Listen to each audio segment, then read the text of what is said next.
L'Afrique restera pauvre pour l'éternité à cause d'une raison très sombre. En Afrique, il y a des présidents qui sont plus âgés que leur propre pays. On assiste à un défilé de papilles qui refusent de quitter le pouvoir, même quand le peuple a faim. Ces dirigeants ne cherchent plus à savoir si le peuple a mangé ou si les enfants ont une école. Ce qui les intéresse, c'est de satisfaire ceux qui les ont mis là, même s'il faut appauvrir des millions de familles. Ce qui les intéresse, c'est de blinder leur compte à l'étranger, même s'il faut laisser les hôpitaux sans électricité.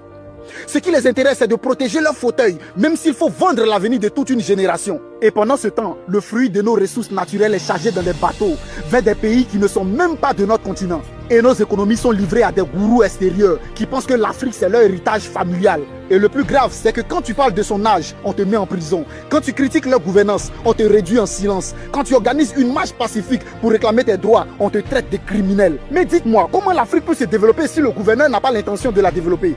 La vérité, c'est que nous, la jeunesse, nous avons aussi notre part de responsabilité. On passe notre temps à suivre des leaders qui ne sont que des marionnettes. Et celui qui suit une marionnette sans savoir qui tire les ficelles devient lui-même esclave. Pire encore, quand quelqu'un essaie de défier la domination, on le traite de traître. Alors que c'est lui qu'on doit applaudir. Mon Afrique ne décollera pas tant que nos ancêtres seront assis sur le trône. Et l'Afrique reste en arrière parce que nous faisons trop de mauvais choix en soutenant les mauvaises personnes. Il est temps que les dirigeants africains arrêtent de se faire corrompre par l'extérieur. Ce n'est pas Assimi Goïta qui retarde l'Afrique. Ce sont ceux qui cherchent à le maîtriser et à le transformer en marionnette. Ce n'est pas Ibrahim Traoré qui maintient l'Afrique en arrière. Ce sont ceux qui essaient de piller les ressources de son pays coûte que coûte. Ce n'est pas Thomas Sankara qui a échoué. Ce sont ceux qui ont eu peur de la vérité qui l'ont assassiné. Ce n'est pas Nelson Mandela qui a manqué de vision.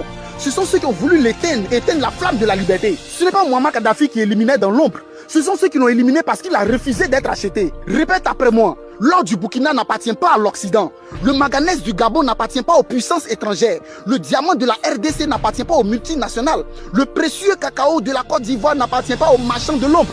Toutes ces richesses appartiennent aux enfants de l'Afrique. Jeunesse africaine, réveillez-vous. Il est temps d'installer une nouvelle discipline. La discipline de la génération debout. Notre Afrique ne sera jamais riche si nous continuons à baisser la tête et à accepter les mauvais choix. Lèvons-nous comme un seul homme. Ne soyons plus spectateurs de notre propre pillage. L'Afrique ne se construira pas par la peur. Elle se construira par une jeunesse qui ose dire la vérité.